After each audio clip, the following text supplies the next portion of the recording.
ময়ূরের কোনো রকম গুরুত্বই দিত না। কয়েকদিন পরে বর্ষাকাল এলো।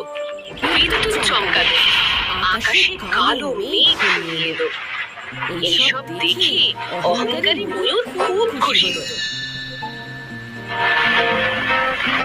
অহংকারী ময়ূর নাচতে নাচতে পায়রার কাছে গেল। পায়রা, দেখো বাইরের আবহাওয়া কত সুন্দর।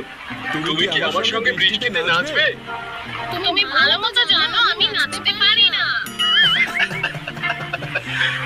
জানি তো সেটা, তবুও ভাবলাম একবার জিজ্ঞেস করি। আচ্ছা, আমার অনেক কাজ রয়েছে, আমি চললাম। পায়রার সঙ্গে মজা করার পর অহংকারী ময়ূর গেল মুরগির কাছে। মুরগি বোন, এসো একটু বাইরে এসো। কত সুন্দর আবহাওয়া দেখো। এসো, আমার সঙ্গে নাচো। আমি জানি তুমি এগুলো ইচ্ছা করে জিজ্ঞাসা করছো,